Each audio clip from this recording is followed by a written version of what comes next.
another episode of ASKJMO. Today, my special guest is Coach Perk. How you doing? Thank you for joining us. Most definitely. Go ahead and just introduce yourself for everyone, please. How y'all doing? My name is Cordel, Coach Cordel Lyons. I'm the director and head coach of Brothers to Brother Society, which is also a mentoring program as well as a AAU travel basketball program too as well. That's what I'm talking about. That other Yeah. Okay. stuff. I've had plenty of opportunities just to sit and chat with you, and we talk about a little bit of this, a little bit of that. Everything. And so I think this was a great opportunity for us just to have a conversation on air. Most definitely. So, won't you go ahead and start with telling me about how society came into existence?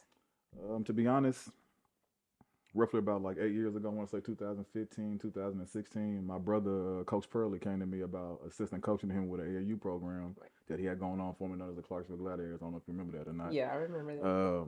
We did that. Arch nemesis. It used to be, I mean, at the time, yeah, 'cause I remember he used to be a coach with y'all too for the Fort Campbell Snipers. Yeah. Yeah, that's right.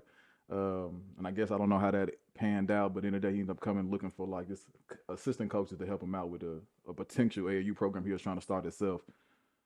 We did that for a couple of years. I want to say year two, going into the Clarksville Gladiator thing with him. I realized it's a lot of kids that don't have this opportunity to really like just play basketball or travel basketball because of the the expenses, roughly about a $700 to a $1,200 season expenses when it comes about.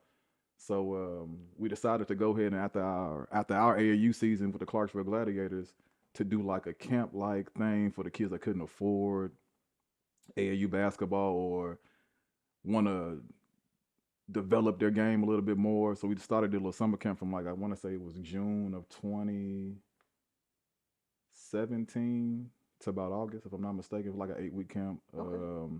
We held it like 3 days out of the week when we did like training and conditioning and all that kind of things. And then every Sunday we'll come to one big gym and host it like a tournament field, like 3 games and that kind of thing. So it was real dope.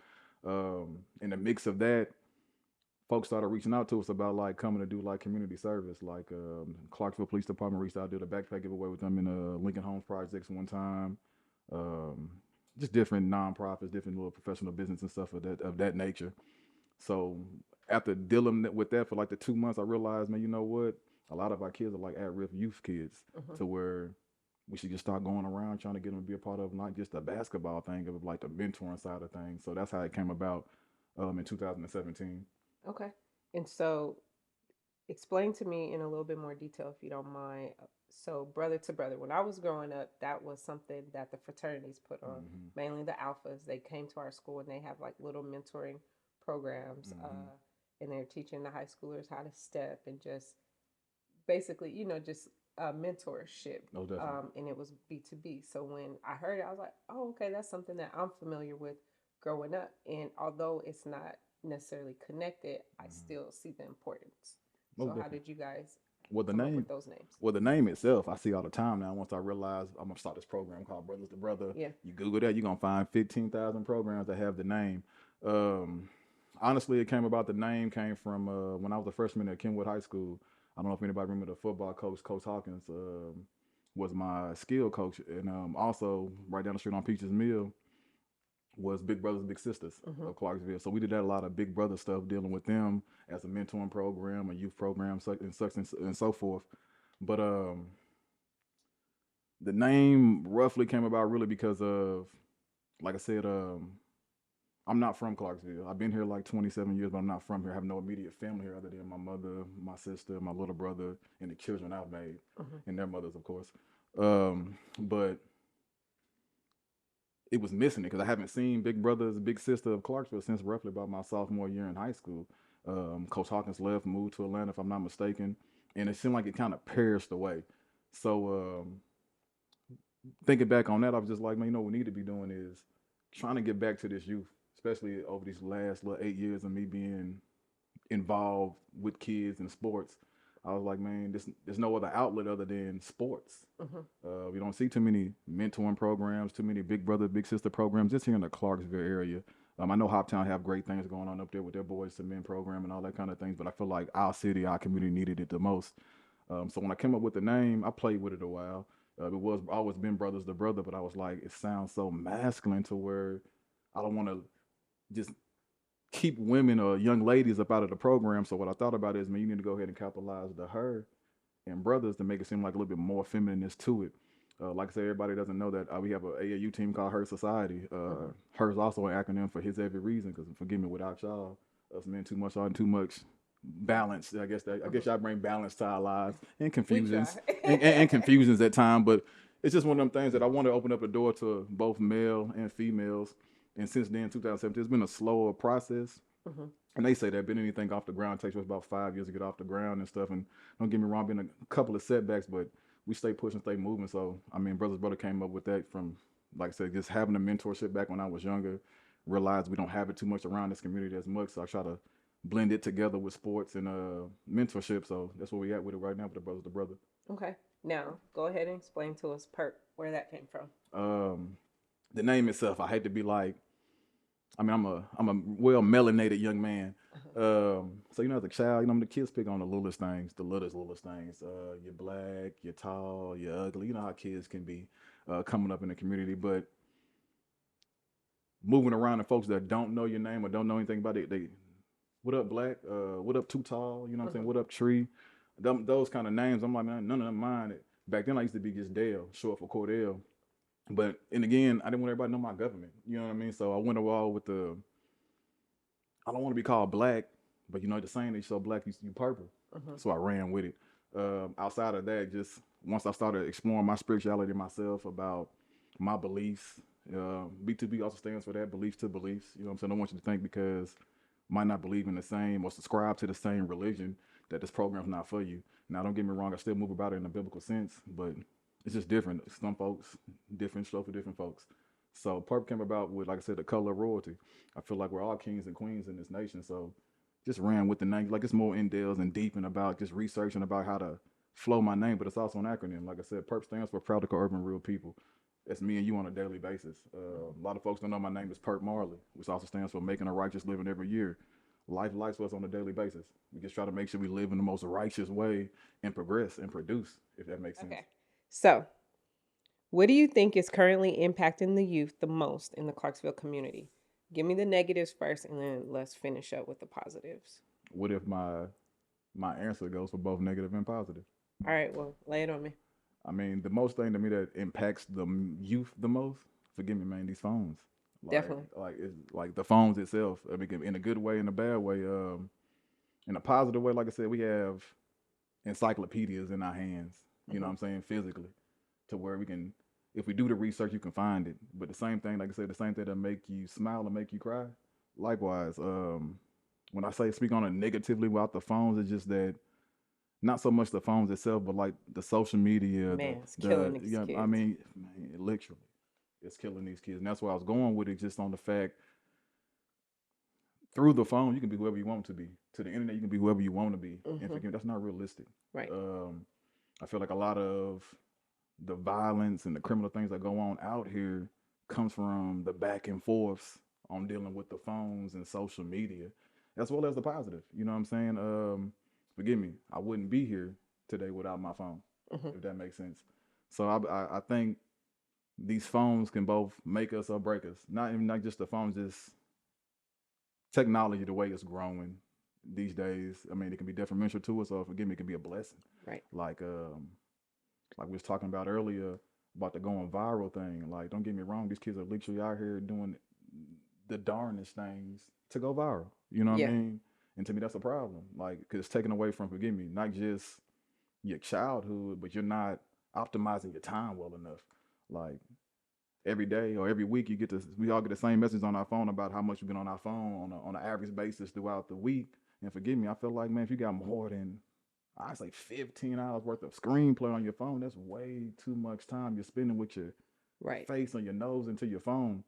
Like coming up when we were younger, and that just sounds cliche too as well. We were outside, and these kids are still too also outside, but just Yeah. not But they like don't us understand what it means to to be be outside, right. not the new outside. Right. Outside to them is parlaying on the Yeah. land and in the clubs and all that kind of things. And maybe not in the clubs, kids that's not old enough to go to the clubs, but maybe at your friend house more than yours. Like I was one had one of those grandmamas to where you ain't going nowhere. You know what I'm saying? Your friends can come their butts over here, which Right. is fine because she wants to get the whole demographics of this individual, and if you're good enough to be around my grandbaby or not. Now it's not like that anymore. Like these kids, forgive me, can pick up their phone right now and call a Lyft to get them to anywhere they want to go. Right. As to where I gotta wait till my mama come home back in the day, Right. and it makes it different. Like the phones, like I said, you have so much access, and I mean access to things. It's just like I said, both detrimental and a blessing in the same sense. Hmm. It's it's also they miss out on really getting to know people. Mm-hmm. You know what people post, and then you think you know who this individual is. Then y'all get to hanging out. You're like, I don't even like them. Facts. Why would you think you like them? All you know is what they post and what Exactly. they allow you to know instead of it's really taking away the social interaction. Mm-hmm. And that's And what we need. That's that's what what it I was need. created for, to create more social interaction, but it's not true intimate interaction. Exactly. Like I said, there's no more intimacy at all. You know Yeah. what I'm saying? Like I said, when it comes to like I said being sociable, like you're right. I have said cliche again. If I wanted to see my friend, first I gotta get the go ahead from my parent or my Right. grandmama first. You know what I'm saying? And then she want to know where you're going. Like I mean, now you can track your kids' location on your phones, but like man, forgive me, y'all don't get to experience the walks around the neighborhood to 9 o'clock at night, or Yeah. the like I said, cliche again, but sitting on side the green box outside and just having I'm saying parlaying there for 5, 6, 7 hours of your day while you're sitting there politicking with your friends. Whether Right. forgive me, those fights happen, those arguments happen, those disputes happen, those genuine love conversations come about, or what we're planning to do for the next week. Like all those conversations come about other than being on the phone or group chats on FaceTime. And like I said, it's watered down to me now. Right. Like we just and I'm not saying they did this, but we just went on vacation last Mm-hmm. weekend, right? And I'm like, but y'all on y'all social media, are you worried about what's going on back home, or are you just allowing yourself to be present in this moment? Mm-hmm. You so worried about what everyone else is doing, you can't even live your own life. And so I think, like you said, it's important because when you get to go outside and everyone's gathering around your It's home, a or you're different like, hey, can feeling, I go down like 2 streets down the house? man. And that's when you actually learn the people in your neighborhood. You Mm-hmm. learn your neighbors. In some areas, you can do that. In some areas, like my street, it's a bunch of veterans, so it ain't too Yeah, many people that are interacting. But who's to say there might not be a new family? We'll never know because my kids are always in in the the house mix. on the phone. Well, Mm-hmm. not the oldest one, but the youngest one is definitely in the house on his phone. So Games and yeah. all that. Like I said, a lot of folks don't know. Like I was born in Virginia, but I was raised in New York to about 8 years old. Like Okay. between 6 and 8, I was going back and forth between here in New York City and Clarksville. But like my first full year here, I was like 9, going on 9 years old.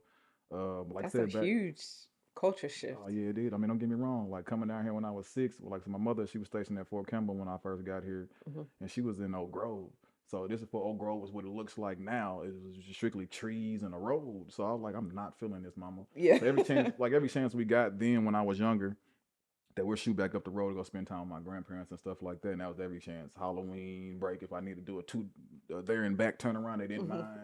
mind. Like I said, Christmas break, summer break, all overstood. Summer break, I'm not gonna be here. But it wasn't until like I said, when I got here, I realized how distance people is when you get here.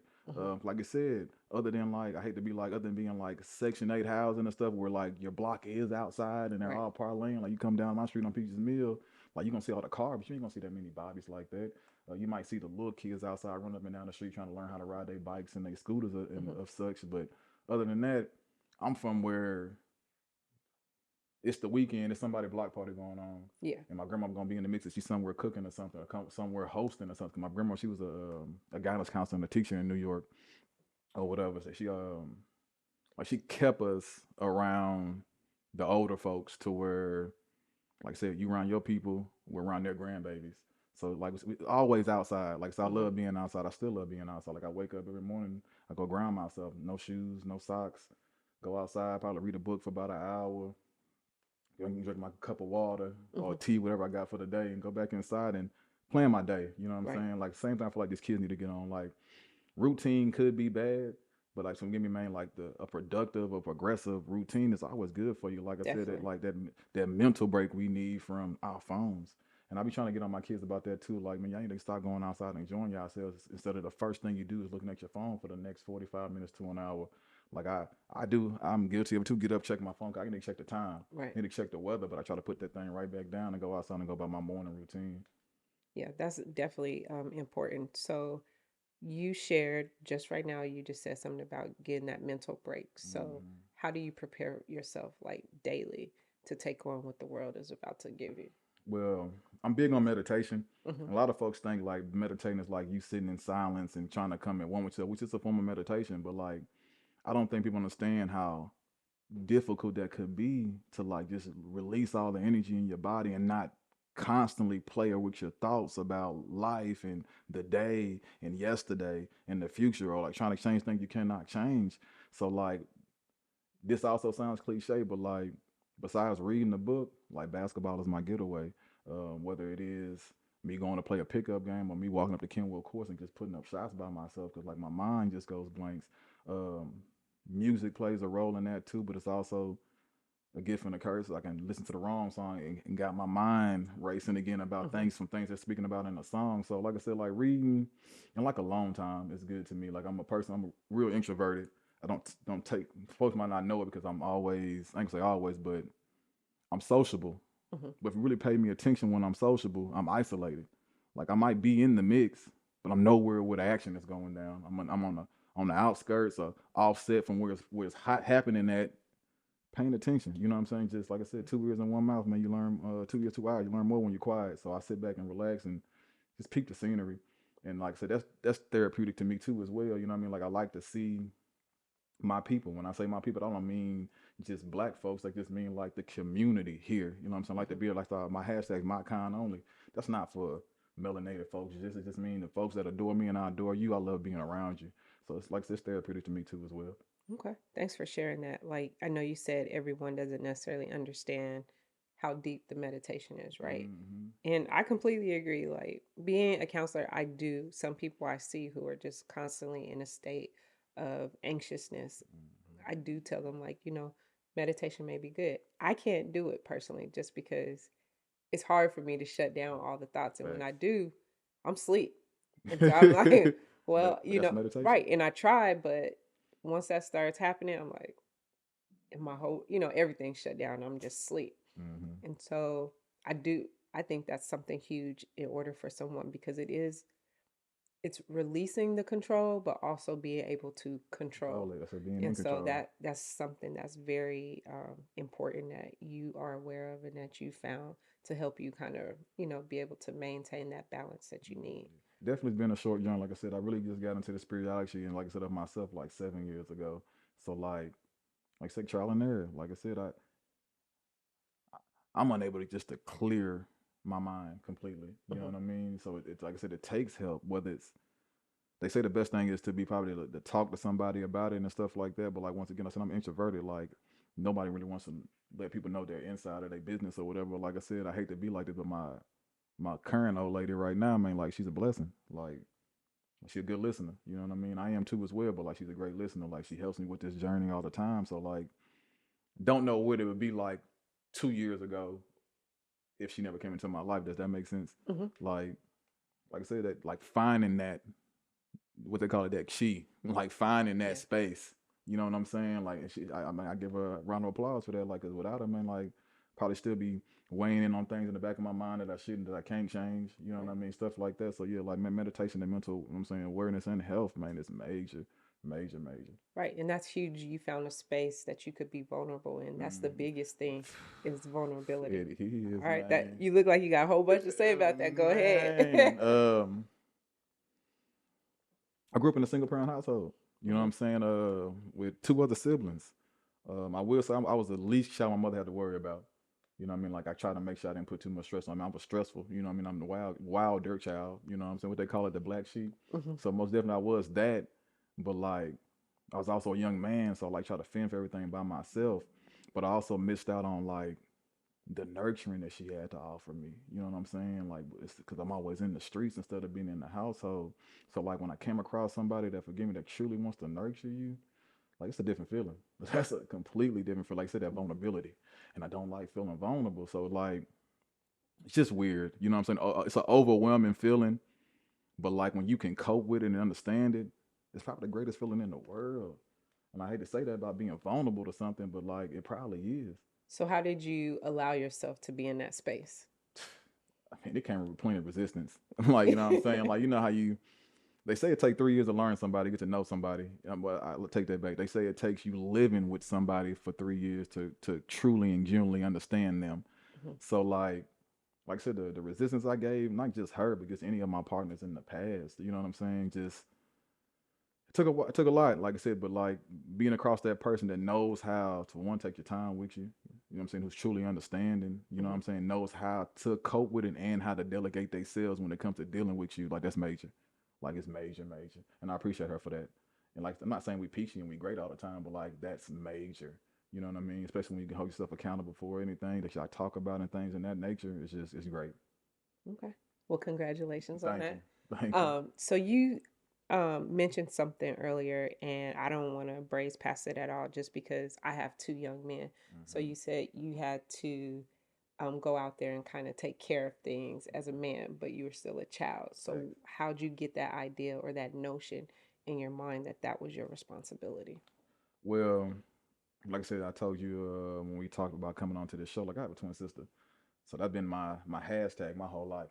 Hmm. I wish our relationship's a little bit better now, but we're grown. You know what I'm saying? It's not like she a tomboy anymore, but like wanting not to just provide for her, but wanting to make sure she's always going to be straight, no, whether it's physically, mentally, emotionally, or like I said, beating up on the boys that's playing with you in school or disrespecting you in front. Like it's just different things. So like with that mentality, with just pertaining to her, I wanted to take care of her outside of my mother having to provide for both of us. So like likewise, like just getting a hustle, like my hustle off the dumb, I was cutting grass off the rip. You know what I mean?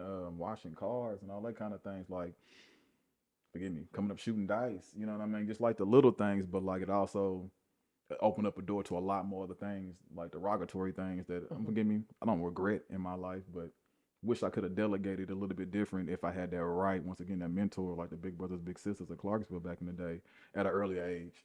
Like by the time I found myself, I'm already knee deep into society. You know what I'm saying? It's kind of late to be, not never too late, but it's kind of late to make folks look at you different. Like it's a different mask that I wear now. And I say mask because like in the day, like I still mask my true emotions at times with things, but like this face got a smile on it with dimples now. You know Hmm. what I'm saying? It's not a straight faced mean mug anymore. You know what I'm saying? Like I still see people on the city day to day now that will still approach you like you're still that guy from 10 years ago. And I heard this from, I don't even know who that guy is 10 years ago because what you Hmm. get is what you see now in front of your face. So, like, just wanting to be able to, like, switch it on and off is a blessing. But also, wanting to be a provider has always been the thing of me when it comes to dealing with, like, not just my family, but, like, the family I made, my closest loved ones around me. Like, if I'm still that guy, like, still that individual, even though I'm older now, a little bit more wiser. But, like, the hustle itself and the mentality itself has always been there. Okay. So I just had a whole bunch of therapeutic questions in my head. So That's I'm fine. gonna try my best not to ask them like that. But I think it's important that I ask this, and depending on what your response is, I'll tell you why I asked it. That's fine. So my question is, how do you see yourself right now at this very moment? I'm unsatisfied. Okay. Like, don't get me wrong, I'm more focused than I ever been. But like they said, the job ain't done yet. Even building on myself, the job's not done yet. And then like I deal with so many different people on a constant basis. It's like, don't get me wrong, everybody doesn't get the same information. You know what I'm saying? The same delivery comes, but it's not the same input. Hmm. So personally, it's still a work in progress. Okay. On a day to day, still a Okay. work in progress. Okay. And the reason why I asked that is because you said something as far as, the way people see me, Mm-hmm. but you are a reflection of how you see yourself. Facts. And so if you're unsatisfied, how do you become satisfied? Um, I guess I hate to be like I guess, but in the day, like I'm still chipping at this mold here. You know what I'm saying? I'm still sculpting it to the right demeanor because, like I said, folks still look at me as, don't get me wrong, I'm an ex gang member in a sense. You know what I'm Hmm. saying? But nothing about me is a gang member anymore. That's not me saying I'm still not thugging. Hmm. You know what I mean? But that means I'm not a thug, Okay. and that's what I mean by sculpture. Because my persona at times. You see me on a daily basis. I got on shorts, t-shirt, and a toboggan. You know what I mean? Still looks like a threat in a sense to some people because of the persona itself. Hmm. But sit down and have a conversation with me. You know what I'm saying? How I feel. And I feel like those that still approach me from me being that same person 10 years ago, you don't come to have a new age conversation with me. Your persona me is still that person. So that's how you approach me. If if drug dealing was my thing in the past, that's part of your conversation when you approach me. Hmm. Not the I'm proud of what you're doing with these kids nowadays. Does that make sense? Definitely. So that's what I mean when I say still a work in progress because like you can't take that back. You can't change the past. But where I'm at and where I'm going, man, forgive me. Like they say, you're gonna lose some of these folks, and I have lost a Right. lot of close loved ones. You know what I mean? To where I wish I still can bring with me. But like you're right, I don't just leave. I input and niche at what I got going on. I try to get you involved, but again, I'm not poking nobody's bear or staying focused with me. You know what I'm saying? Growth is growth. You know what I'm saying? Whether you got left or not, but growth is growth. And that's where I'm at with it right now. Okay. Well, thank you for sharing that. Most definitely. And I think what you said is important. Like at the end of the day, we're all individuals. We just participate in different roles of our life. And Mm-hmm. if you're not, you hung that jacket up, you're not no longer in that role that you said people still see you as 10 years ago. Facts. That's put away in the closet. You got on a new jacket for 2 hours of the day, then this 3 hours of the day, then that four. And sometimes I have to tell my kids the same thing. I'm like, okay, I'm off duty. Like, I'm not mom right now. Like, yo, y'all can't take care of responsibilities. Man, I can't be mom. I'm just Joy over here. overstood. And so it's just understanding that I'm still going to be me first. And then when it's time for me to be these individual roles, so that's just my advice to you is don't let the role make you an individual, but be the individual that only participates in different roles. Facts. Like I'm big on like I tell our mentees, I tell our athletes of our program, like I do not like repeating myself twice. Hmm. As to where, like, you know what I'm saying, back coming up, you give folks chance after chance after chance. And it took from one of my older brothers who I've been knowing for like 15 years myself, shout out to Ski, but told me, bro, you need to learn how to be selfish. Definitely. And that took a lot of time and to truly understand that concept of what he means. Because don't get me wrong, my brothers to piss me off all the time. You know what I'm saying? Not about the nature of yourself, but how you can be like, nah. You know what I'm saying? Like I'm not a forgive me. Nobody likes to hear no. You Exactly. know what I'm saying? No. But so Oh, in whatever. life. Main facts. So it took a while. Like I said, that to me that started this journey 7 years ago dealing with him, and like it's like we always picking each other's brain, and like man, after, that stuck with me the most. Like you need to start being selfish, bro. Like you're too caring. Like you give your last to everybody, or you put yourself in the worst predicament in the situations that way that person can go on without the care to worry about it. Like, and I understand that. I understand that fully now. Yeah. Definitely. Matter of fact, I was just talking to someone the other day, and I was like, "Man, you selfish in the wrong way. You selfish with Mm-hmm. all the worries of the world, all the Mm-hmm. negativity of everyone else. You taking all that for yourself, and you not, pouring into yourself. Facts. And so just shifting where you're selfish and what you're selfish with, I think Mm-hmm. is huge. So you shared that basketball helps you kind of decompress, just get away from everything. Mm-hmm. I feel the exact same way if I'm watching it, playing it, whatever.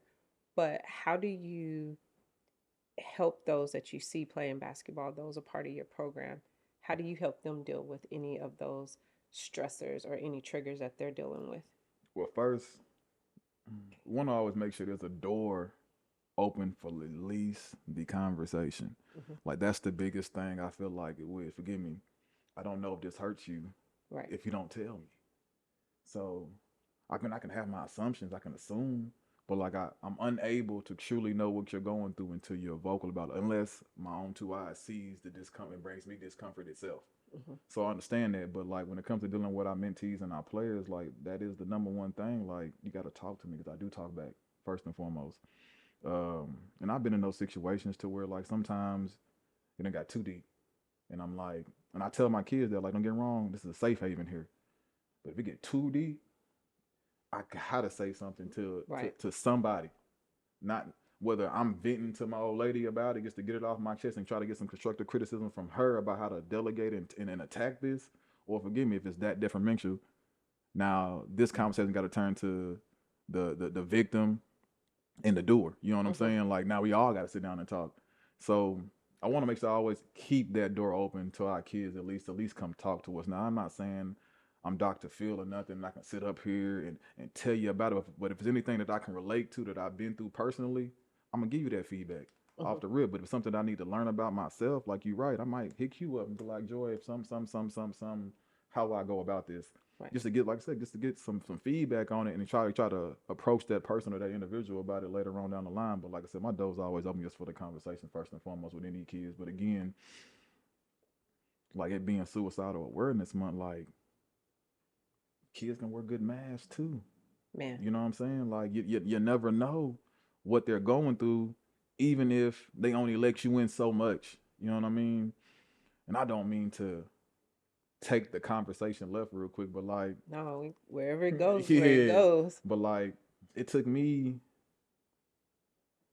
I want to say 26 years to realize I was molested as a child. You know what I'm saying? And it took my best friend to break that down. I'm like, you tripping? Like, ain't no way. Like, you tripping. But then, like, we, as the conversation got in depth, like that came out, and then she made it a point to like, you need to let's stay here for a second. You Hmm. know what I'm saying?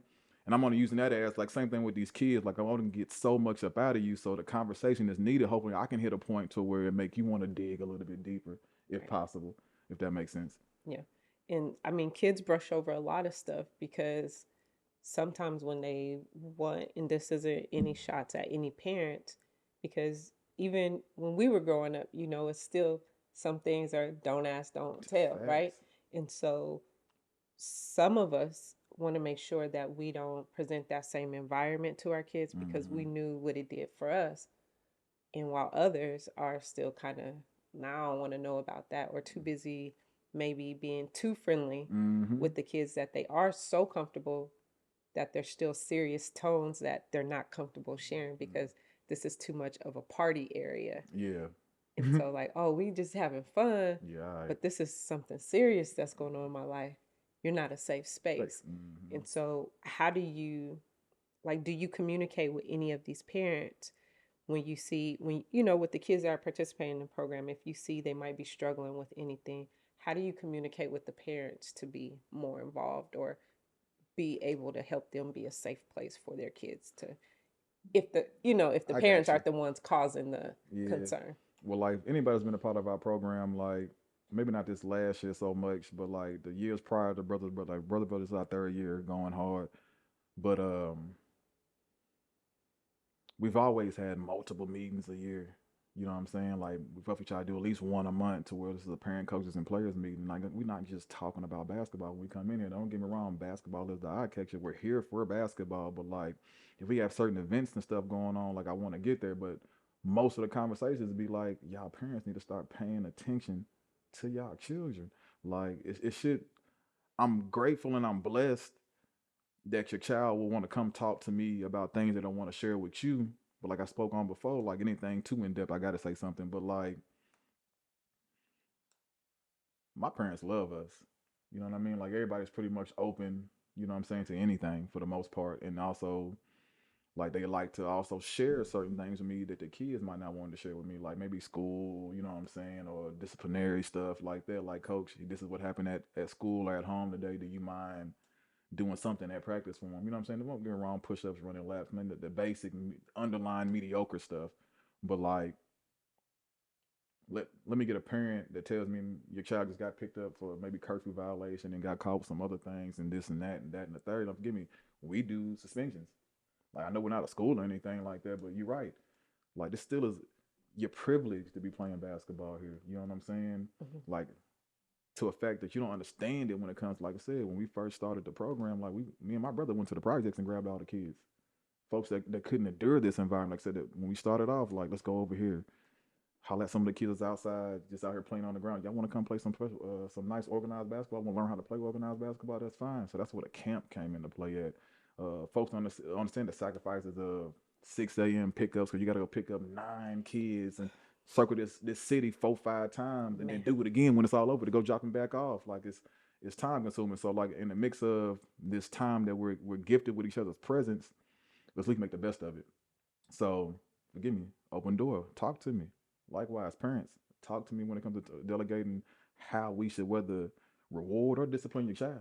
Like, let me know. You know what I'm saying? Because like I said, I'm an open book myself. Like I said, if I can have an intellectual conversation with anybody, I'm gonna sit back and talk to you because that's my thing. I don't get to vent all the time.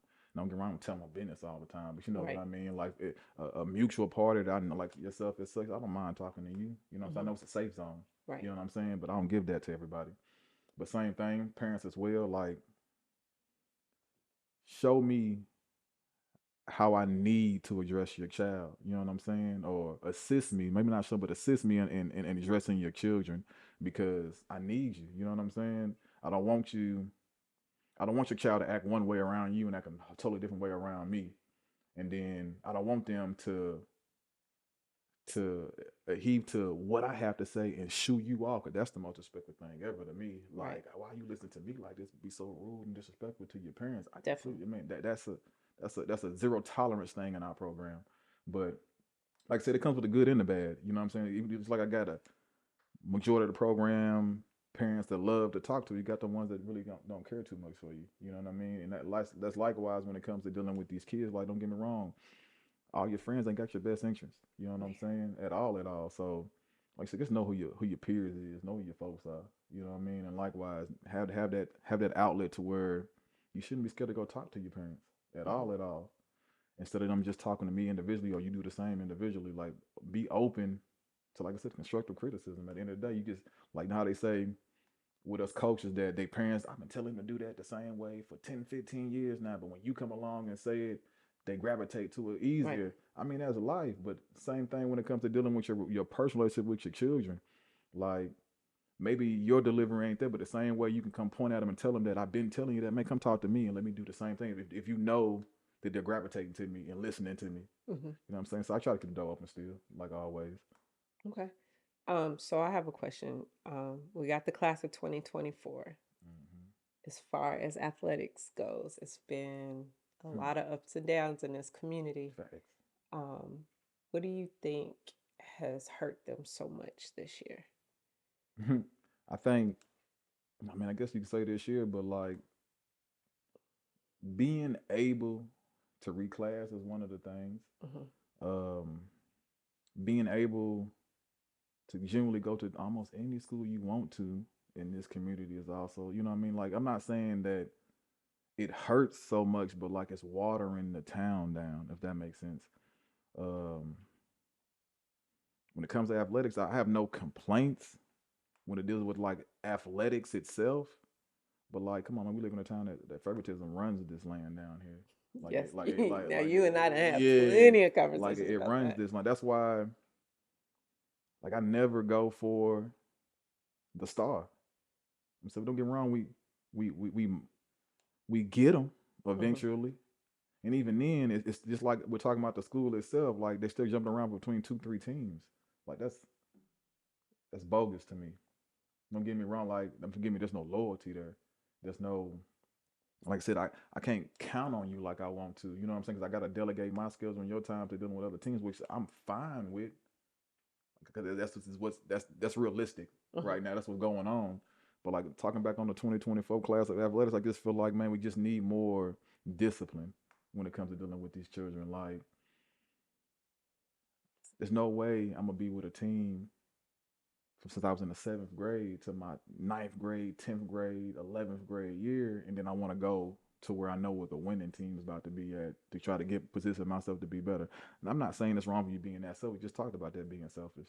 Like, I'm all for it, but just make sure y'all sitting down knowing that's the right thing to be doing, the most righteous thing to be doing. Like I said, 'cause for a lot of us, I'm pretty sure it's like 80% of us out here athletes, man, high school is your last ride. Right. And so make sure it counts. Make sure you're in an environment to where you know if playing time's what you want, then be at a institute where you know playing time's gonna come. Or if you don't mind going back to being the bottom of the totem pole and working your way back up to be a part of something that's already great, then I understand that. But like I said, it's just watered down out here. And that's not throwing shots at any of the coaches or any of the programs out here. I just remember that probably about 7 years ago. I don't know if y'all remember Jerry Albert. He used to be the AAU director out here. Yeah. He sat us all down trying to get everybody to get up on the one accord. I remember And that. that's where the brothers the brother came from. You know what I'm saying? I just like I said, you're a brother of a different tribe or a sister of a different tribe. I'm a brother of another tribe, but together we're still part of the tribe. You know what Hmm. I'm saying? It don't go because you Cherokee'd here. You know what I'm saying? And you Wichita, whatever it may be over here. Like forgive me, our origin and our ethnicity is still Indian based. You know what I'm saying? So if basketball is what we're labeling ourselves as, why we just can't put it all up under one name? You know what I'm saying? You go around now, it's still programs that got 3, 4, 5 teams in the same age group. Why we just can't go ahead and get one program? We got 9, 10, 11, 12 in the age group now, and we all delegate ourselves. I think the perfect thing that I want to say was it Mike LeGrand. Hmm. I think the first thing he said was, everybody want to be a chief, not enough Indians. And I understand that. I have no problem with being an Indian. You know what I'm saying? Come on, I mean, I'm still gonna shoot my shot Right. regardless. So yeah, I feel like the town too big and too small in the same sense. In the same sense. Yeah. Like I'm from an area like so I'm from New York, but I've been out here, like I said, 27 years of my life, and I think when I first got here, it might have been like what 4 or 5 high schools out here. I think we just tipped the iceberg at 8. Hmm. I mean, come on. I mean, I understand that the city is growing, so I understand why it's all here. I understand why it's growing and developing the way it is. But like when it comes to the lane I'm in with AAU, there's not that many stars out here. Not that many. Right. So why the hot 10 we do have, why all don't play for different AAU programs? Or forgive me, not even staying stateside. A lot of kids leave, which I have no problem with neither. You know what I'm saying? Let some school call me from Oklahoma, one of my son to come play AAU ball for him for a month out of the AAU season. You think I'm not sending them? Right. I mean, that's I understand it, but like, what does the loyalty lie for my son? Be like, no, I'd rather just stay here, daddy. You know what I'm saying? That kind of thing. But in the day, I'm all for it. Like I said, just my opinion on things. But I feel like I said, we're watering the town down too much. We're giving them, I ain't gonna say too many opportunities, but too many choices. Okay. And that's real. Too many choices takes Yeah, away effort. exactly. Also, you said something about, stay focused at where you're at. So right now, there's pretty much a dominant school for the class of 2024. Hmm. And I mean, it's out there. It's pretty evident. Is it Of still Rossview? Yeah, Yeah, I mean, they only lost, I want to say two, yeah, 3 kids. yeah. I didn't know So that till last year neither. When I realized all the returners they had come up, like I thought they all were seniors. no, they only had two seniors. So yes, I think they're still 7 or 8 seniors deep, Yeah. and it's still their starting roster. But even with that, my concern is that a lot of these kids have lost the focus and the importance of actual education. Yeah, always, So, always do. what is your thoughts or even your guidance to that in regards to making sure they understand that, yeah, you might be good at ball and you might want to go play for a college or play for somewhere, but you still got to show them that, Mentally, you there, yeah. not just on the athletic side of things. We're living in new days, man. Now, to where you're right, you could be that guy. I guess not in my lifetime, to where you can be that guy and be dumb as a box of rocks and still go somewhere and play some kind of collegiate ball. You know what I'm saying? Forgive me, I'm gonna take that back and redact that statement because don't get me wrong. You still can be, in a sense, struggling and giving your all in school and still be struggling. That doesn't mean that you won't be able to go play college ball anywhere. You know what I'm saying? Because all those programs and those institutes that don't mind helping building you up to get you where you need to be, which is fine and dandy. But like the importance of academics should always be any child, any parent's number one priority. Now, this is coming from a guy that still feels like the curriculum is broken still. You know what Hmm. I'm saying? When it comes to like what these kids are truly getting out of school. Now, don't get me wrong. It's a couple of schools out here that maybe have a cosmetology chapter in their school or a workshop or woodshed, whatever you want to call it. My thing is, why don't all the schools have that opportunity? Right. Um, we're not. We're living in a digital world now, a technical world now, to where you're right. It's not so much about your IQ or what you know when it comes to books and all that, but like what skills do you have to offer, not just to this city, to this country, but to this nation? You know what I Hmm. mean? Like, and now I'm big on that because you're right. In my program alone, like we always take at least 5 or 6 autistic kids in our program. You know, just because they autistic, I mean they can't play no basketball. You know Right. what I'm saying? It just helps me as a coach to learn how to deliver it to where they understand it. So I'm big on like I said, us giving our kids all the opportunities and not just a box in a confined space of the curriculum, if that makes sense. So I feel like academics is major, but like again, if I'm knowing my granddaddy taught me to work on my hands my whole life, or work on this farm my whole life, if I'm going to school, it wouldn't be for probably anything I learned in school because they're not teaching you agricultural things in school like that. You know what I'm saying? If I know I want to be a farmer, Right. I need to go do this, but that doesn't mean I got to go to a 4 year school to do it. You know what I'm saying? Right. I can go to some vocational school, some anything. You know what I'm saying? Just Hmm. to get that trade down or get the master that skill, as to where I hate to put this out there. I done been in predicaments to where a young lady told me that basically she want me to enroll in school and she'll do all my classes for me just for me to get the diploma. And I'm sitting here like, but I want to go to school. Like I want to Right. go to school. I want to learn it myself. Right. But she tried to brainwash me to where like, man, they're not really even caring about what you learn. They just want to see the paperwork that you got it.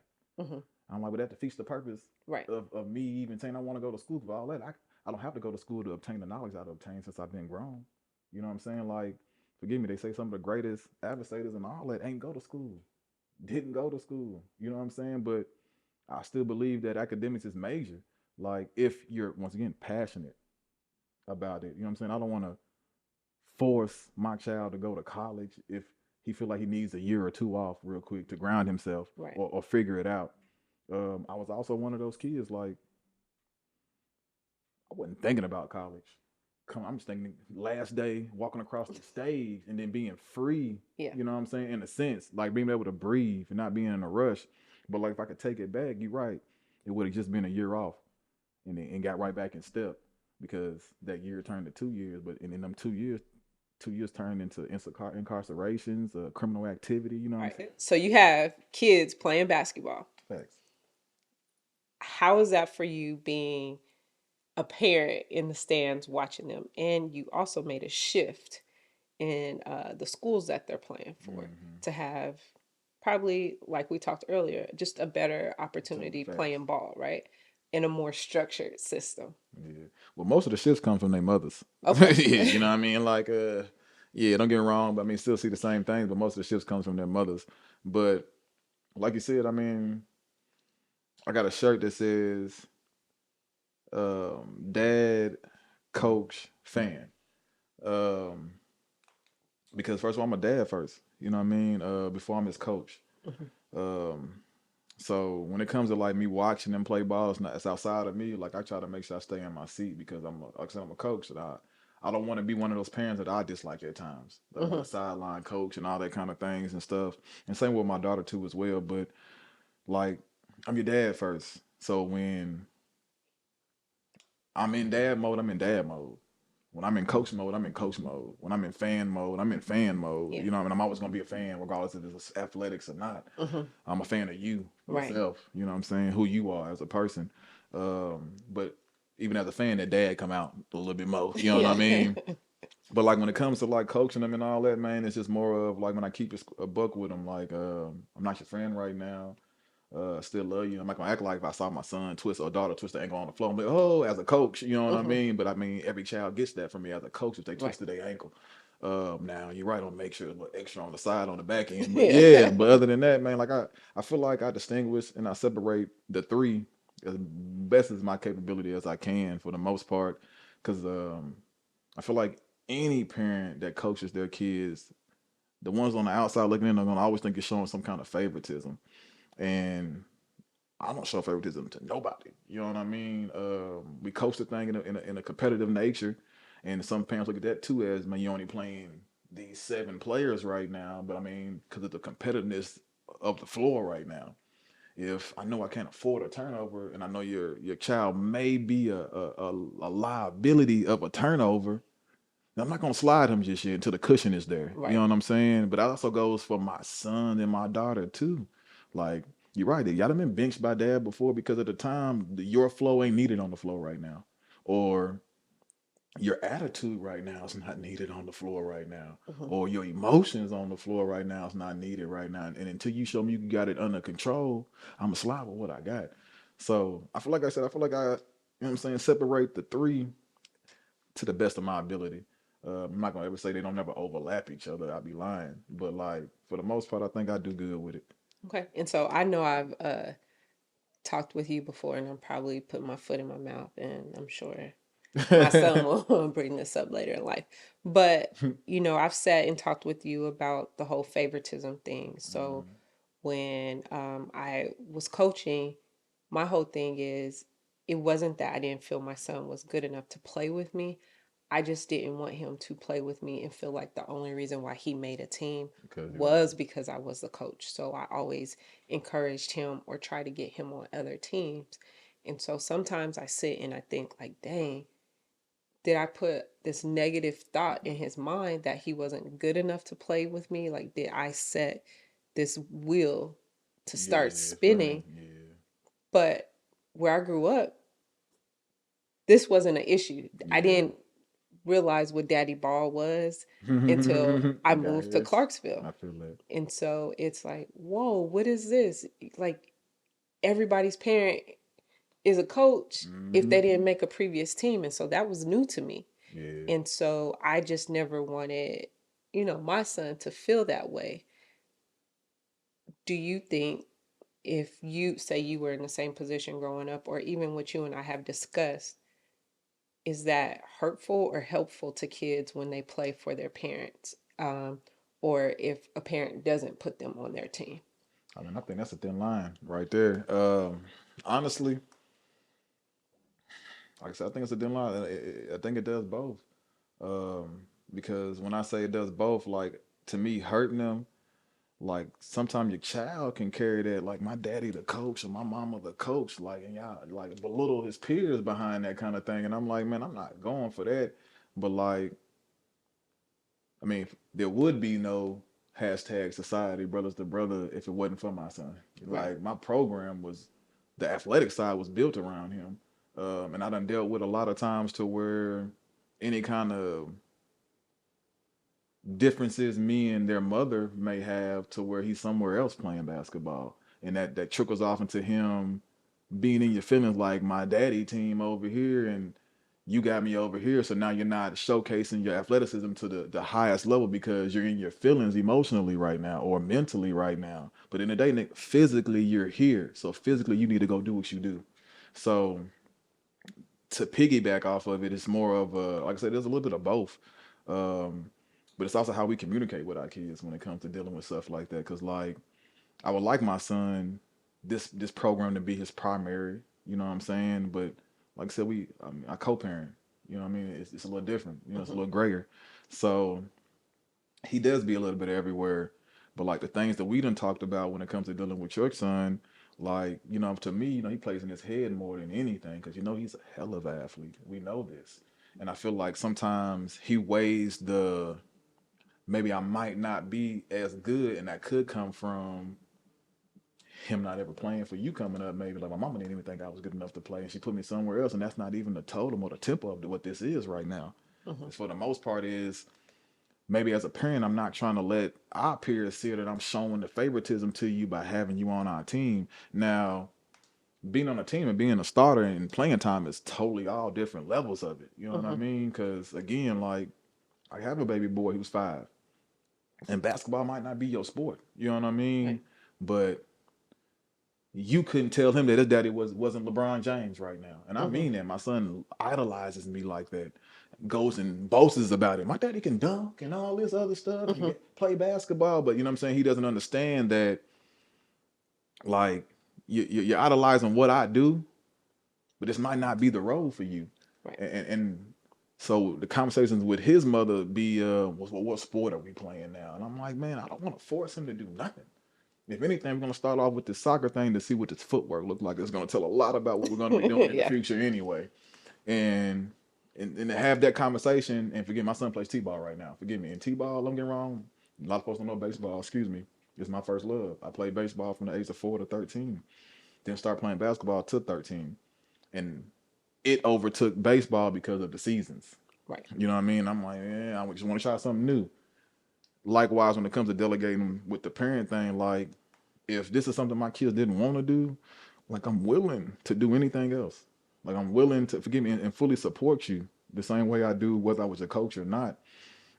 But like I said, it's that thin line to where I would never want to think my son wears that kind of ego on his chest because his daddy coaches him. But I very much want you to have that discipline in you that my daddy is the coach, so I got to go even harder.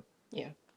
And I mean, so like even with my oldest, so when we left from playing, Clarksville Basketball League and we started playing Mm-hmm. AAU, I did bring him on with me and he was playing with the older kids. So, he's always been one of the smaller guys. Mm-hmm. So now you in fourth grade trying to play fifth grade. Mm-hmm. And then we also learned that Clarksville basketball compared to travel and AAU, we wasn't doing nothing out here. We was Yeah. getting blown out.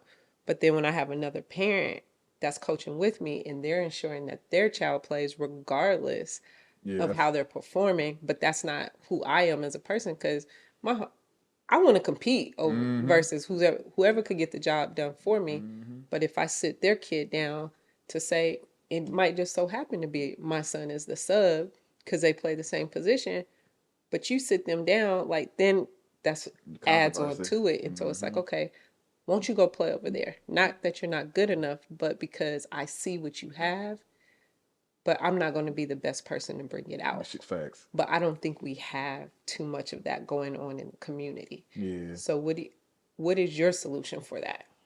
I mean, I think none of that's going on in the community now because, like, again, those conversations aren't being had. Like, kids are stopping one thing, going to the next. Well, not one thing. I'm gonna say the same sport, but different teams stopping one team and going to the next. Like, I had the same kind of controversy with my brother, as to where, like I said, we both bring two different views to the table, but it's the same aspect. You know what I mean? So, and let's just say like two of our teams are playing at the same time, and guess what? We both coach both of these teams. So I'm gonna go here, you're gonna go this way, and then when everything's said and done, the parents come back and be like, "You should have been over here. He should have been over there." And I'm sitting here like, "Man, forgive me. Like it's the same delivery. Mm-hmm. You know what I'm saying? The firmness is different, but it's the same delivery." So you're right. Like it's harder in a sense because as parents, we always want to say we know what's best for our child, but like if I have one of my peers dealing with the situation you was just talking about, like your son doesn't sit, I got a problem with that too.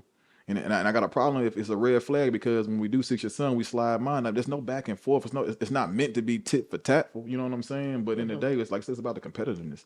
So, like I said, it's a gray area. You know what I mean? To where I don't think there's a right answer or a wrong answer to it. It's just about, like I said, how we delegate and how we move, not just into it, but past it too as well. Because the thing a conversation had can clear all that up. If that's not being had, we're still going to delegate and go about how we're doing things at our own point of view or our own perspective, and that can be a problem. I feel like that's why my brother wasn't that way no more. Does that make sense? Mm-hmm. And that's why he came and got me. You know what I'm saying? In 2015, I'm like, what's going on? Like, cause in the day I'm a street guy. Um, I ain't got time to coach no basketball right now, sir. Mm-hmm. But forgive me, that was the best thing that happened in my life. You know what I'm saying? Whole 360. Yeah. You know what I'm saying? Stuff happens for a And reason. they ain't say that. But like I'd be lying if it said it didn't bring, like I said, it brought tension to me and my brother at one point in time. Mm-hmm. And that comes from, like I said, dealing with like those parents and those individuals that want to relate to me better than they do to him, and vice versa. You got those parents that relate to you better than me. Like we deal with that on a yearly basis. You know what I mean? That this parents rather come confront you than come confront him. You know what I mean? Or I feel like my son should be over here with him and not over here with you, or vice versa. Like man, it's just it's confrontational. You know what I'm saying? But that comes with, forgive me, just business owning. Yeah, That comes with it. So mentally, you got to be tough. As a parent, coach, fan, you got to be tough. definitely. Okay. So, what do you think is your biggest mental barrier right now? And that's a great question, man. Myself. Okay. Like it's me versus me. Um, and it's not like I say that to a like man I'm battling demons from my past. That's not what I mean, but I'm very much battling my growth. Um, like complacency is unaccepted right now.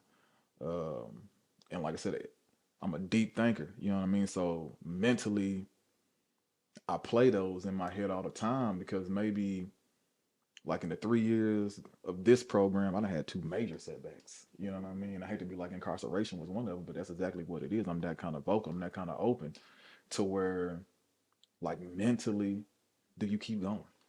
Like, do you keep moving forward? And I play that a lot, you know what I'm saying, in my head. Not about shutting down, but just that it could be so much easier if I said, forget everybody. And forgive me, it takes a village, it takes a team to do any of this. But like it's just one of those things to where mentally, until I can truly start forgiving those around me and forgiving myself a little bit more, it's always gonna be a barrier sitting there. And that's what I've been working on, like I said, for like the last 2, 3 years, just trying to, like I said, they like, you forgave, but you don't forget anything. It's vice versa with me. You know what I'm saying? Like I done forgot it. I Hmm. just haven't fully forgave yet. So it's a mental thing. It's tough, a little rough, and that's not, like I said. I don't think there's no shots on anybody out here, but like man, I done been out and did some things. Forgive me, I done gave free game to everybody, but I think a lot of folks can say that. You know what I'm saying? Like forgive me, somebody came and said something to me about was I playing in the Playmaker alumni game, and I was like, man, don't get me wrong, I got game from Coach Terry like all y'all did, but forgive me, this is like in probably the brainstorming of Playmaker. Like Playmaker wasn't around when Hmm. Terry trained me in my eighth grade team. You know what I'm saying? But like I can get that like that had to be some kind of foundation work of what your vision was. Now you look at it 17, no, not even 20 years later. Hmm. Look where my man is at. Like when like when I see him, he be like he tell me he proud of me all the time. Like all the time he tell me. I'm like, I ain't done nothing yet. You know what I'm saying? Like I'm nowhere by you. You know what I mean? But he be like, I'm proud of you. And I that kind of reassurance Man, keeps me mentally focused on keep pushing. so what you just said is crazy. And the reason why I say that is because just yesterday, I kid you not, Mm-hmm. I was walking out the door and I stopped and I was like, yo, Caleb, I'm proud of you. Mm-hmm. And he was like, for what? I ain't did nothing. See? And so I got something for that, but I want you to tell me or tell our listeners, why is that hard for you to accept? I ain't gonna say I don't accept it, but I know what you mean. I guess probably 'cause I feel like my work's not done yet. But just because you feel like your work's not done, that doesn't mean it's going unnoticed. The work you have been doing. Hmm. So, like I said, the reassurance to hear it, like I'm gonna forgive me. I mean, it ain't too many folks out here that can brighten up my day when I see him, and he don't know this. But Terry does that to me all the time. Like just to see you, it brightens up my day because in the day, like I said, I started playing basketball at eighth grade when you started. You, your brothers, his soldiers was kicking our butts every weekend Hmm. to make us better. But it led us to 11-1 season in a championship. You know, so it made sense. But I'm green to basketball and I don't know none of this. I don't know about none of this. But like to reflect on it now, what 22 years later, it's like you was blessed to have that man in your life back then. You know what I'm saying? Like you were, because in the day, like look at me 22 years later now. Like basketball was not that 22 years ago. It was football and baseball for me. Hmm. But that group of individuals that was around when we was 12 and 13 years old, man, it gave me, in a sense, a career now. I'm getting paid for this stuff, but you know what I mean. I mean, it's Right. a career goal. You know what I mean? So like, it's just like I said, it's just one of them things to where like I ain't done nothing, but like it's still good to hear, but it's just hard to accept because I ain't done nothing yet. You know what I mean? You ain't done enough yet, and that's it's so much more that we do behind the scenes outside this basketball stuff. Like everybody be thinking this, that, the basketball. Like man, there's so much stuff we do that we brush shoulders with people that the people don't know that we don't want the pat on the back for. And like I said, you just got to be present to know that we were there. Right. Like I said, I don't go for the notoriety. You know what I'm saying? I'm more of the relationships I build, not just with the adults, but the kids too as well. Like I said, I meet somebody new every time we out and about. That's good. You know what I'm saying? I hope 2, 3 years down the line, and I see a young child individual I've seen before that same thing I get when I see Terry that brightens you up. I do the same. You know what I mean? And forgive me, we ain't done nothing. You know what I mean? I did nothing with you, but like I said, spoken word, great energy. You know what I'm saying? But like in the day, if I spent 2 hours with you, I hope you got a lot from me within those 2 hours, and then it got to be like knowledgeable. Because I hope you know that every time you see me, that I got great energy. If anything else, if nothing else, at least you know Hmm. you got great energy. If I ain't talking about nothing. I like being around him though. You know what I mean? Like he does something to me. You know what I'm saying? Stuff like that. So it just be overwhelming at times, but like yeah, like it's good to hear. Like I Yeah. said, the reassurance is always good to hear. And so, like, my take on that, and I think you just further expounded it, is that your vision for yourself is so great that you're not even taking the time to acknowledge just the small wins, but Hmm. you're out here winning consistently, and that's what he sees in you. And so that's what, I see in Caleb. Like, I see the vision, Yeah, and although it's not right there at your what you feel in your graphs, other people see all the wins that you're getting. And so, yeah, I think that was huge. And it's thank just so crazy how it just it's kind happening of like that. aligned. Genuine. That's why. Yeah. Like I said, man, like I don't think I can thank the man enough, but he probably don't know this. Like I said, because I see him sporadically. You know what I'm saying? Like he's a busy man, but like when I do see him, the embrace is always there, and that does me justice. You know what I mean? Because in the day, to me, you are the goat. Like you the goat.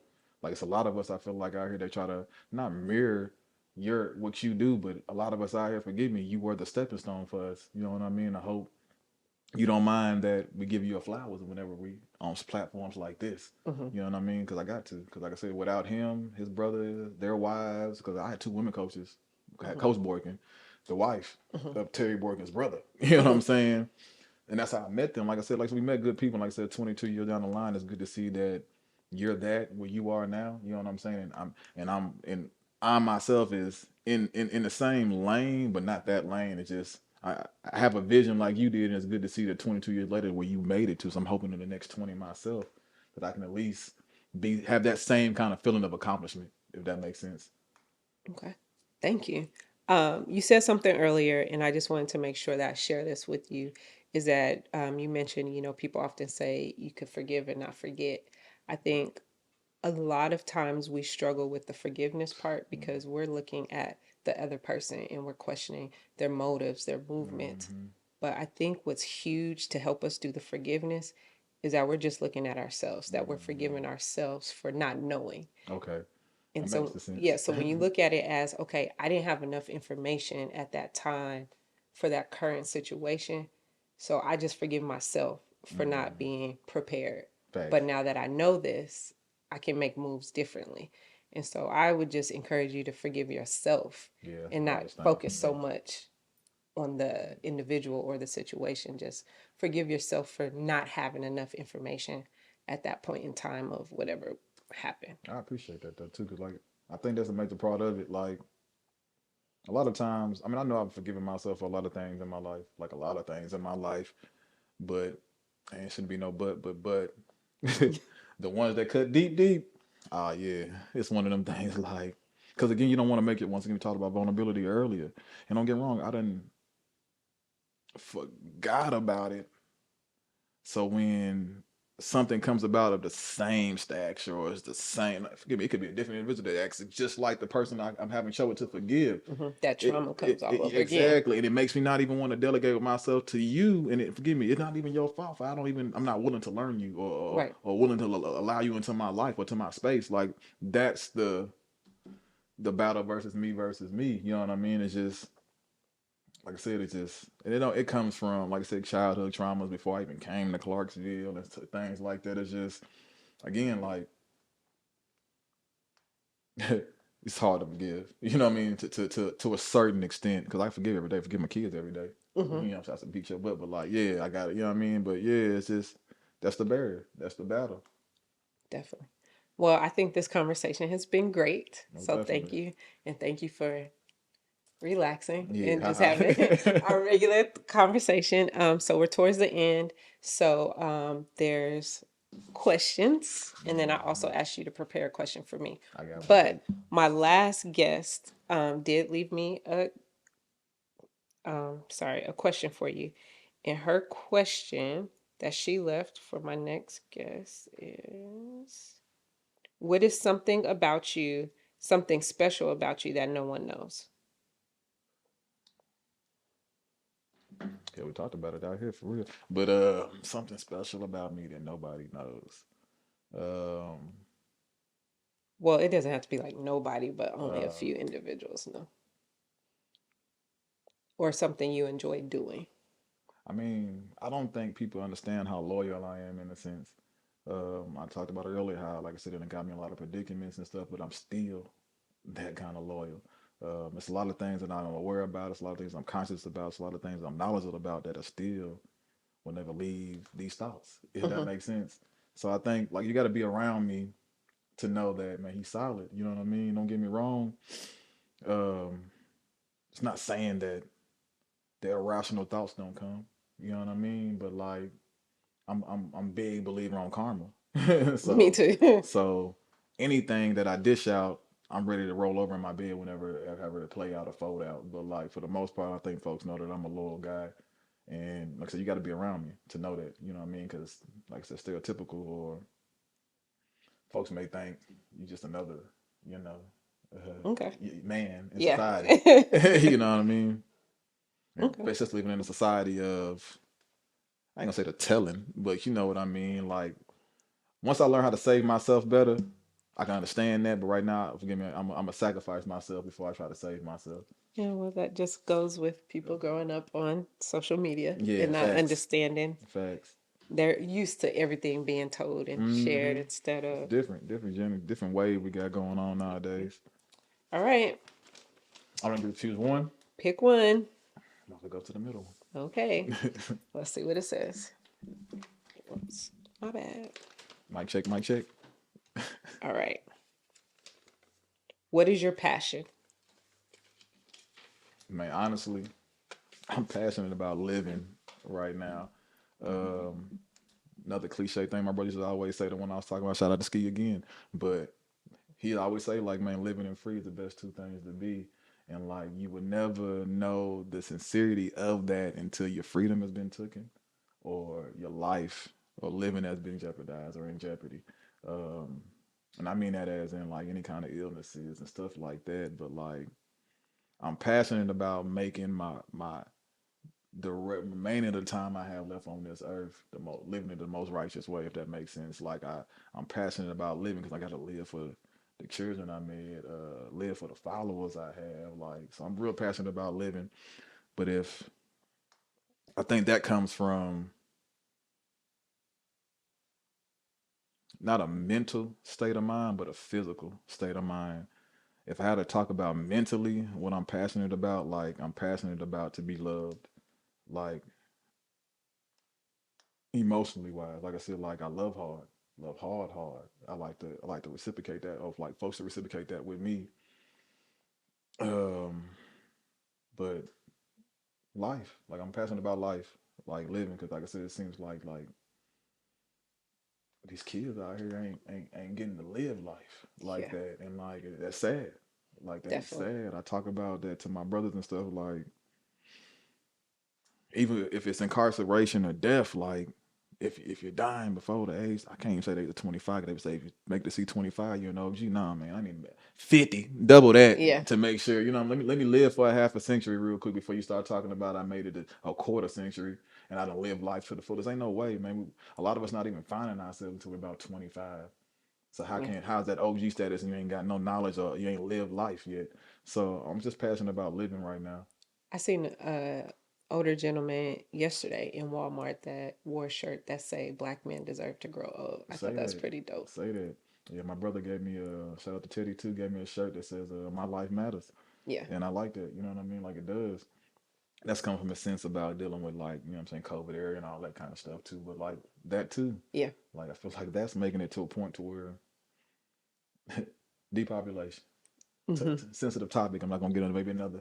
Yeah. I talked about the We'll city have just to to make bring sure. you back. Yeah, Yeah. I talked about the city, but like man, like it's something different. But like man, I want everybody like if I'm passionate about living, that's what I'm giving.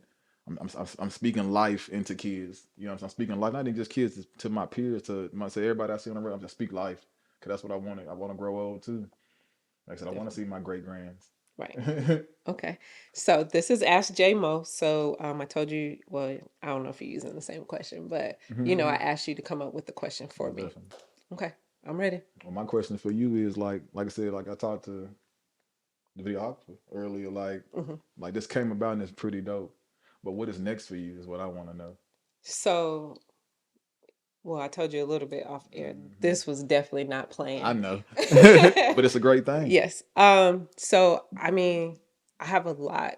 a lot of ideas. I constantly have a lot of ideas. I'm not necessarily the person that can bring them into fruition, Yeah. but I have lots of visions. But so that question was kind of playing around in my head while we were Mm-hmm. talking. And so I did a little, what is it, a reel or TikTok where it says, I'm looking for the Well, Mm-hmm. I want to be the Like, I want to help people I dig that. get better, I dig that. be happier, Yeah.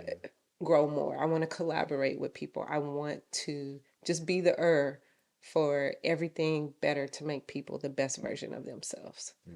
What you doing? I hope you don't ever stop though. Like before this, like I paid your pages, your Hmm. multiple pages, plenty of mine. Like I said, like the energy always is great. Like you always, like I said, the spoken word is always appreciated. Like I said, like we need more of that.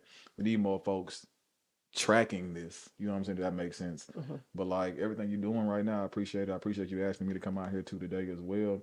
I never thought you'd be hitting my line in because I thought we always keep our conversations. You know what I mean? Yeah. Being very much discreet and private because right, we punch buttons. we Yeah. we poke the bear. You see, I only Yeah. asked you a select few. But we poke the bear like but Yeah. I like having intellectual conversations without, you know what I'm saying, the biasness coming into it. You know what I'm saying? So anytime that we can do this again, I would love to do it again. Anytime you need some assistance outside of here, I would love Well, to like I assist. said, I'm always working on something. Yeah.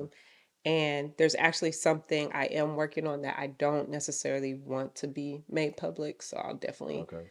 because like you said, I'm not looking for a pat on the back. It's just a need that I see. Yeah. And so that's what I'm going to continue to work on. And I don't like to be in the limelight. So this is me out of my comfort zone, but that's Dig that. something I really push my clients is that's what I'm here for, to help you get comfortable being uncomfortable, which You did for me we today. we saw earlier. Well, Yeah. both of us will say yeah. So, but yeah, it's just I don't want to necessarily be in the limelight. I Facts. want to help people be the best version of themselves in any way that I possibly can. Well, facts. If you want to be So, baby, I'll be slim. okay. Well, yeah, most definitely. All right. We did talk about something. We'll talk about that off No, air. go ahead. I remember you had brought to my attention. We had talked about a conversation about bringing a couple of bodies to speak on some things, and that's what one of my guests was supposed to be. Well, I said I was bringing, but he ended up backing out on me at the last minute to speak how he feels about some things. Are you still keeping that hush right now, or that's what you were talking about, like moving forward? You know what I'm tracking with? Are you tracking? Yes and no. So I've started kind of bringing everything together, Full circle, one circle. but and not intentionally. It's just lining up like that. And so I think it is very important though that these kids and adults share their story, Mm-hmm. because it's so important that others see it's not just them dealing Mm-hmm. with it from the mental health aspect, especially when it comes to athletes, when Mm-hmm. it comes to men, not necessarily just of any particular skin color, but just men, period. Like you said, being vulnerable. The few, well, not few, I think most of my clients are men, but Mm-hmm. they come in and they just sit there like, oh, whenever you Hey, ready. we ready? And Yeah. so, and then they're like, okay, well, can I say this? I'm like, this is your space. I'm just here. Yeah. However you have to communicate, that's what I'm going to take, because that's what you're comfortable giving. But letting others know that this is an option, you know, Yeah. to receive help, but not necessarily even sitting down talking in therapy, but just being in a platform, just as simple as this, you and I having a conversation. Because some of the things you shared, you don't know. Somebody might have, Similar story. yeah, or it going through it now and be like, oh, Mm-hmm. I don't have to stay this way. Or his thoughts are like mine. They might reach out to you later on, like, hey, I seen when you said this. Dig that. Can we, chat a little bit more off air? Or what do you think about this? And so, I think what we just did here, like I've been real skeptical about like folks be like, you need to talk to somebody, go talk to a therapist. But I'm one of them guys like, I'll talk to a therapist, man. Like I forgive me, I can find a friend to vent to. You know mhm, what I mean? But like I feel like doing this and in the field that you're in, like it may be a stepping stone for me. This may be the stepping stone to like really picking up a phone and trying to go talk to somebody about some things yeah.